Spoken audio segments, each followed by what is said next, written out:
Bonjour, c'est Ursule encore. On est le 9 mars 2018.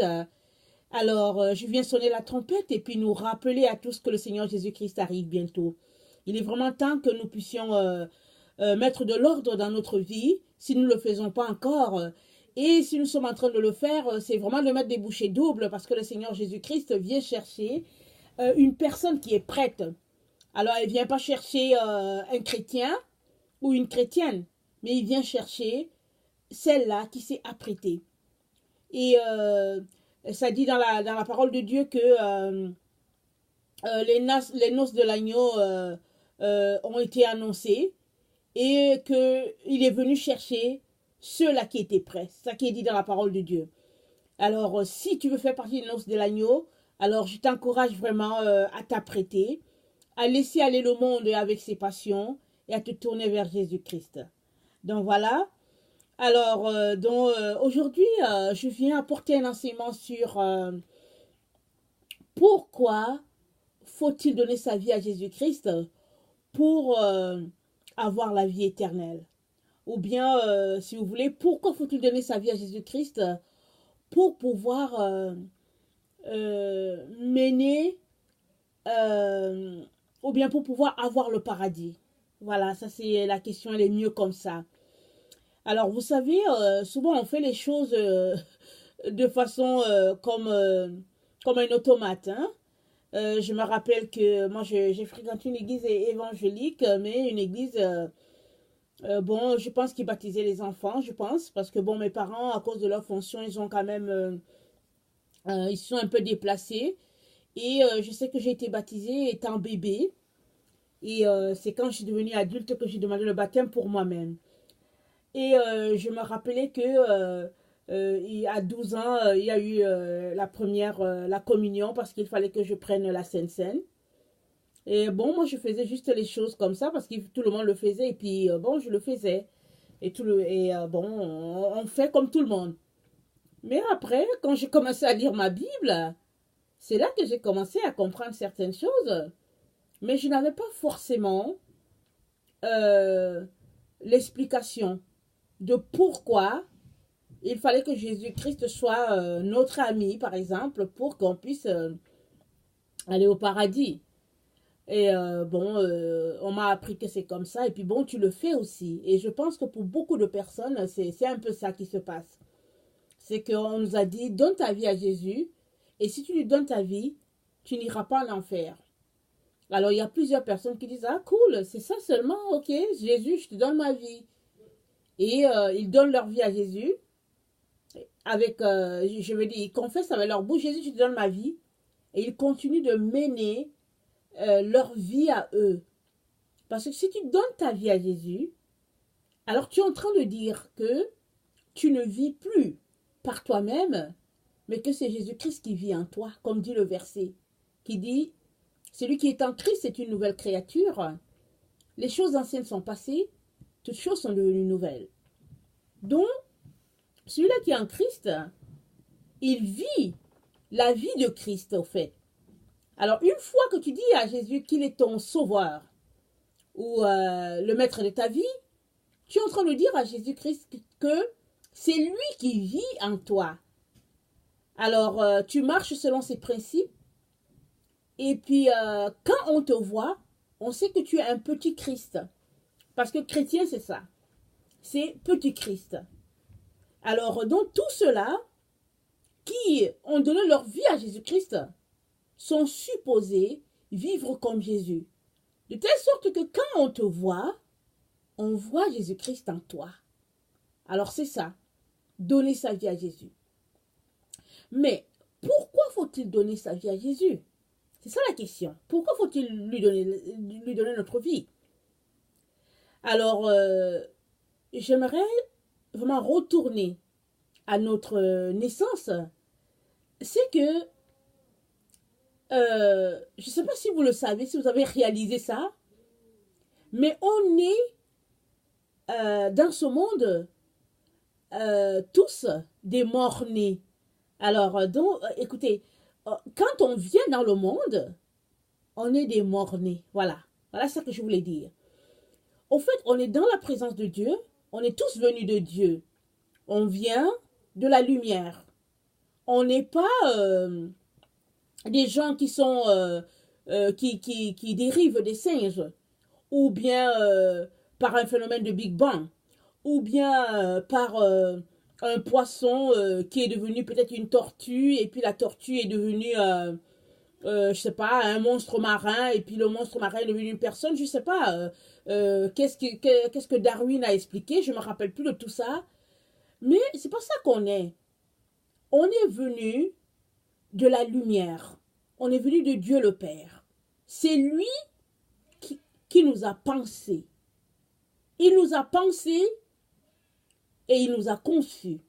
Alors c'est ça, on est né de lui. On était tous en lui. Et le Seigneur a décidé de nous envoyer sur la terre. Et une fois qu'on est venu sur la terre, on a oublié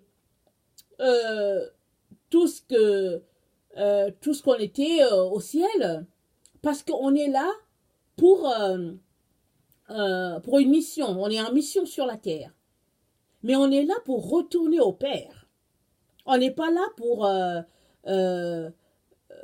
rester sur la terre, du moins pour ceux-là qui ne veulent pas rester. On est là pour retourner au Père, pour retourner à la présence, pour retourner à l'endroit d'où nous sommes venus. Mais la terre, sur la terre, c'est la mort, au fait. Quand on est dans ce monde, quand Dieu nous envoie sur la terre, on arrive dans un endroit où c'est la mort. Pourquoi est-ce que c'est la mort? Parce que la terre appartient à Satan. La terre appartient au diable. Au commencement, à la création, Dieu a créé toutes choses. Et à la fin, il a créé Adam et Ève et il les a mis dans le jardin, afin qu'ils puissent cultiver le beau jardin de Dieu. Et l'autorité avait été donnée à Adam et Ève. Ils dominaient sur les animaux, sur tout. Et Adam et Ève se sont laissés usurper leur place par Satan, l'ange déchu.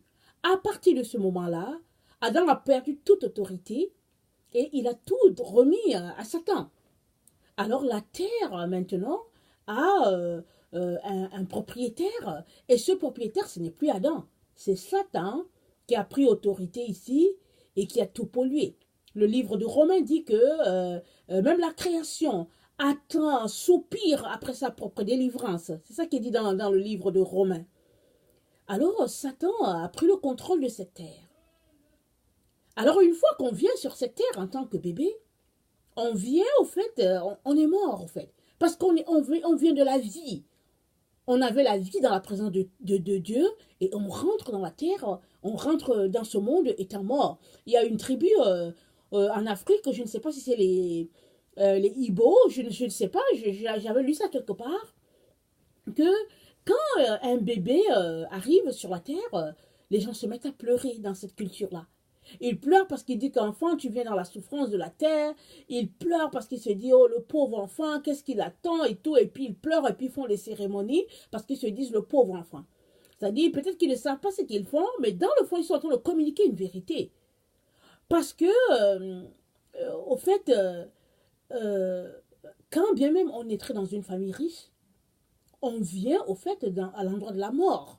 C'est ça qu'on ne saisit pas. Parce que souvent on pense que parce qu'on est dans une famille riche, alors on n'a pas de problème. Alors l'autre qui est dans une famille peut-être pauvre, c'est lui qui a plus de problèmes. Mais une fois qu'on est sur la terre, on est soumis aux mêmes lois. Le riche peut avoir une maladie comme le pauvre. Et le riche, pour avoir le paradis, il doit donner sa vie à Jésus-Christ comme le pauvre. Donc on est soumis aux mêmes lois. Alors une fois que le bébé, il ouvre les yeux à ce monde, il vient dans un monde qui est contrôlé par Satan. C'est pour cela que dans Luc 4, quand Jésus-Christ a commencé son ministère, Satan est venu l'aborder et puis Satan lui a dit, je ne vais pas tout lire, mais je vais citer certains versets, il a dit, le diable lui a dit, si tu es fils de Dieu, ordonne à cette pierre de devenir du pain. Jésus lui a dit, il est écrit, l'homme ne vit pas de pain seulement, mais de toute parole qui sort de la bouche de Dieu. Le diable ayant élevé lui montra en un instant tous les royaumes de la terre. Et il dit, je te donnerai toute cette puissance et la gloire de ces royaumes, car elle m'a été donnée, et je la donne à qui je veux. Si donc tu te prosternes devant moi, elle sera tout à toi. Jésus lui dit, retire-toi de moi, Satan, car il est écrit, tu adoreras le Seigneur ton Dieu, et tu le serviras lui seul. Le diable le conduisit encore à Jérusalem, le plaça sur le haut du temple et lui dit, si tu es le Fils de Dieu, jette-toi d'ici en bas, car il est écrit, il donnera des ordres à ses anges à ton sujet, afin qu'ils te gardent et ils te porteront sur les mains, de peur que ton pied ne heurte contre une pierre. Jésus lui répondit, il est écrit, tu ne tenteras point le Seigneur ton Dieu. Après l'avoir tenté de toutes ses manières, le diable s'éloigna de lui jusqu'au moment favorable. Donc, vous voyez, la terre est contrôlée par le diable, à l'autorité, c'est lui qui gère le monde. Alors, il donne à qui il veut d'avoir, par exemple, l'argent ou bien la gloire et tout, un peu comme les musiciens dans le monde. Il y a plusieurs, quand ils veulent une certaine gloire, ils vendent leur âme au diable. Et puis, voilà, c'est comme ça que ça va. Alors, le diable, quand il a vu Jésus venir, et il sait que celui-ci, c'est celui qui doit ôter le péché du monde. Alors, il est venu le tenter. Il lui dit, voilà, si tu es... voilà, je vais te donner tout ça si tu m'adores. Parce que il savait que celui-ci, il est venu pour le dépouiller lui. Et il voulait encore arracher ce que Dieu a donné, ce que Dieu a donné à Jésus. Parce qu'il a arraché à Adam ce que Dieu lui avait donné. Et dès que Jésus a fini de jeûner, il s'est pointé. Et comme Jésus connaissait les Écritures, Jésus a dit, il est écrit, il est écrit, il est écrit, parce que Jésus est la parole et il connaissait sa mission, parce que Jésus est venu redonner à l'homme ce que Satan lui a enlevé. Alors, donc, le diable, donc, c'est lui qui contrôle ici. Et une fois que tu entres dans cette atmosphère qui est la terre, dans cet espace qui est la terre, tu es tout simplement en train de dire que, au fait, le boss ici, c'est le diable. Le boss, c'est le diable. Et tu viens étant mort. Parce qu'on est sur la terre des morts. S'il n'y a rien qui est fait, si tu ne donnes pas ta vie à Jésus-Christ, ben, au fait, tu vas juste te retrouver à l'endroit où se trouvent les morts, c'est-à-dire en enfer. Et ça, c'est une vérité qu'on ne reçoit pas assez, qu'on ne comprend pas même. C'est pour cela que c'est dit que si tu donnes ta vie à Jésus-Christ, tu auras la vie éternelle. Parce qu'en donnant ta vie à Jésus-Christ, tu la rachètes, au fait. Tu permets à la seule personne qui a vaincu la mort de pouvoir t'arracher à cette terre-ci. C'est au fait ça. Parce que Jésus-Christ, il est le seul qui est venu et qui a vaincu la mort et qui a arraché à Satan tout le pouvoir qu'il avait. Et ce n'est que par Jésus-Christ qu'on peut revivre. Et si on comprend ça comme ça, on ne va pas s'arrêter au bien de ce monde. Si on comprend ça comme ça, on ne va pas s'amuser avec la parole que nous avons dite à Jésus-Christ, Jésus-Christ, je te donne ma vie. On ne va pas s'amuser avec. Parce qu'en fait, une fois que tu dis à Jésus, je te donne ma vie, et que tu ne vis pas selon les principes de Jésus, tu vas tout simplement retourner sous la domination de Satan. Voilà pourquoi il y a plusieurs enfants de Dieu qui sont sous la domination de Satan. Parce que leur bouche a dit, je donne ma vie à Jésus, mais leurs actions ne montrent pas que leur vie est à Jésus. Et nous savons que c'est dans le faire qu'on voit les paroles de ta confession. Alors si tu as confessé quelque chose, on devrait voir ça dans ta manière de vivre. Alors si tu dis que tu es chrétien, mais que tu ne vis pas comme un chrétien, c'est tout simplement que tu appartiens à Satan au fait.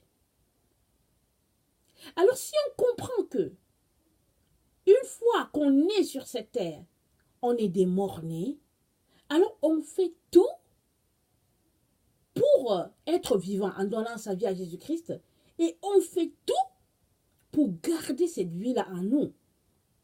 Et évidemment, une fois qu'on donne sa vie à Jésus, c'est dans un état de prise de conscience. Parce que si on ne prend pas conscience qu'on a besoin de Jésus, on ne va jamais faire ce geste-là. Mais une fois qu'on prend conscience qu'on a besoin de Jésus et qu'on pose cet acte-là en disant Jésus, je te donne ma vie, alors à partir de ce moment-là, il est très important qu'on se libère de la loi du péché. Sinon, le fait de donner ta vie à Jésus-Christ avec la bouche ne t'empêche pas de vivre une vie de péché. Alors c'est pour cela que Paul a dit dans Romains, je pense que c'est dans Romains 7, le verset, attendez, c'est le verset combien? Le verset 24, Paul a dit, misérable que je suis, qui me délivrera du corps de cette mort. Grâce soit rendue à Dieu par Jésus-Christ notre Seigneur. Ainsi donc, moi-même, je suis par l'entendement esclave de la loi de Dieu et je suis par la chair esclave de la loi du péché. Donc, Paul, on sait que dans Romains 7, Paul ne fait que parler au fait de la lutte qu'il y a entre la chair et l'esprit. Paul dit, misérable que je suis, qui va me délivrer de ce corps? Parce qu'il dit, je n'arrive pas à faire le bien que j'aimerais faire. Et le mal que je ne veux pas faire, je me retrouve à le faire. Mais qui va me délivrer? Alors ça, c'est cette loi-là, la loi vraiment de la chair. Comment le fait que Adam a tout donné, toute son autorité au diable, a fait, et cela a fait que la mort est venue à l'humanité. Et quand tu nais dans ce monde et que tu grandis et que tu deviens un état d'être conscient, tu te rends compte que tu es pris à faire des choses que tu n'aimerais pas faire. Et Paul décrit si bien l'état d'une personne qui cherche à sortir des liens du péché. Et il dit, misérable, qui va me délivrer? Et après, il dit, gloire soit rendue à Jésus-Christ.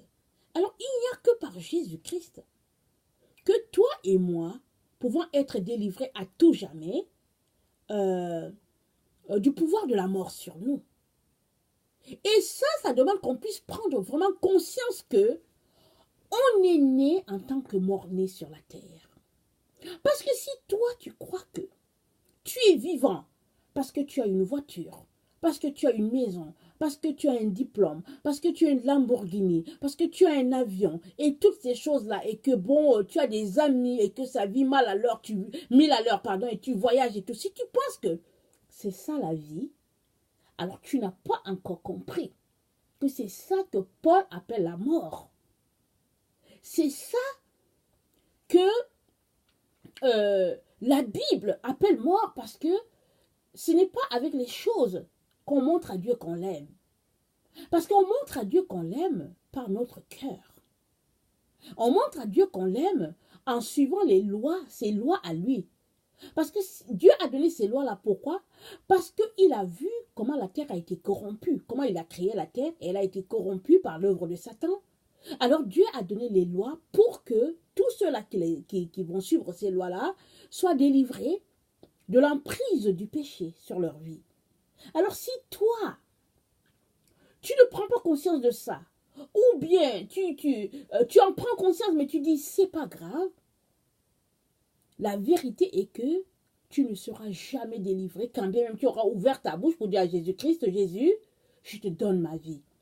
La seule manière pour toi d'être libéré à tout jamais de ça, c'est qu'une fois que tu as donné ta vie à Jésus-Christ, que tu as fait de lui ton Seigneur et ton Sauveur, tu acceptes de vivre la vie que Jésus a dit que tu dois vivre. C'est-à-dire une vie de sainteté. Ça, c'est très important. Il y a beaucoup de chrétiens qui ont donné leur vie à Jésus-Christ, mais qui restent pris dans le piège du péché parce que dans leur tête, c'est comme si c'est Jésus-Christ qui doit vivre cette vie-là pour eux. Non. Une fois que tu as donné ta vie à Jésus-Christ, Jésus-Christ t'a lavé, t'a purifié, il t'a rendu saint, il t'a rendu clean. C'est à toi de demeurer clean. Et la seule manière pour toi de demeurer clean, c'est de marcher loin de la chair et de ses désirs. Et puis, avant que tu ne deviennes chrétien, il y a quand même une vie que tu as vécue, que Jésus-Christ a effacée et tout, mais il y a des liens qui sont là, souvent c'est des liens dans la famille. Alors, c'est à toi de regarder. Oui, Jésus t'a blanchi le jour que tu es devenu enfant de Dieu, il t'a blanchi, mais c'est à toi de regarder, par exemple, si dans la famille, il y a des histoires comme, exemple, le mensonge. Ou bien est-ce que dans ta famille, il y a une affaire comme l'hypocrisie. Alors, c'est à toi de venir devant Dieu pour prier, pour dire, Seigneur, je me suis rendu compte que la racine de l'hypocrisie est dans ma vie. Et puis bon, je n'aimerais pas traîner ça. Seigneur, viens à mon aide, aide-moi. Et puis, à force de rester dans la parole de Dieu, les yeux collés à la parole de Dieu, là, qui est Jésus-Christ, tu vas pouvoir mener une vie victorieuse dans ce monde. Sinon, c'est pas parce que tu as dit, Jésus, je te donne ma vie, que tout de suite, tu es vainqueur sur le péché. Alors, c'est pour cela que le Seigneur nous exhorte à vivre une vie de repentance devant le Seigneur. C'est pour cela que Paul a dit que là où le péché a abondé, la grâce a surabondé.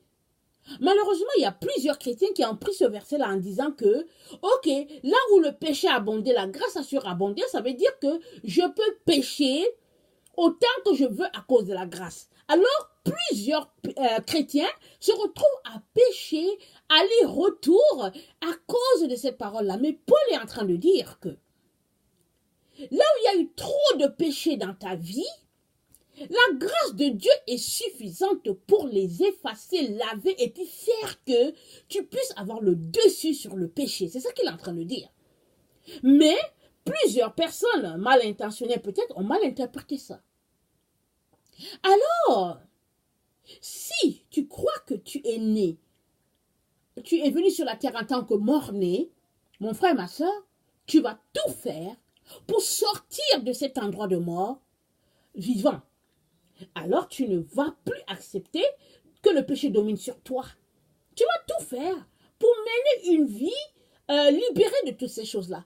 Tu vas faire le ménage dans tes amis, tu vas faire le ménage dans tes activités, tu vas faire le ménage dans ton style de vie parce que tu veux sortir de cet endroit qu'on appelle la mort. Parce que la terre dans laquelle nous sommes, excusez-moi, c'est la mort. Alors c'est ça que le Seigneur aimerait qu'on comprenne, qu'on saisisse. C'est pour cela que c'est dit que si tu donnes ta vie à Jésus-Christ, tu as la vie.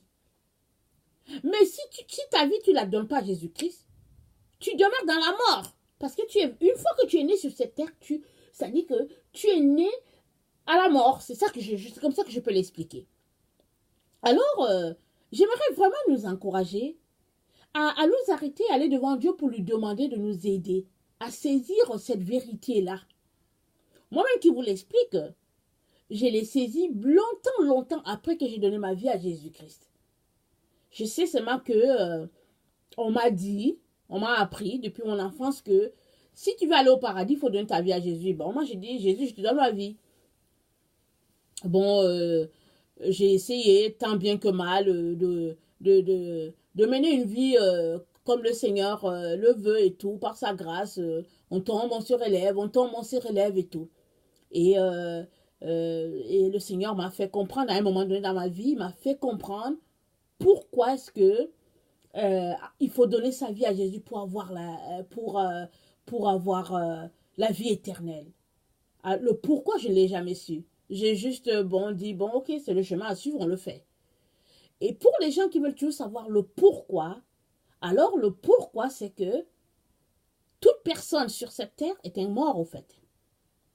Si Jésus-Christ n'est pas dans ta vie, tu es un mort.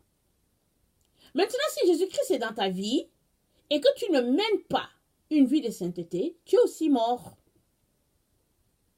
Ce qui est dommage, c'est que les dimanches, peut-être tu vas à l'église tout le temps et en réalité, tu ne mènes pas une vie chrétienne.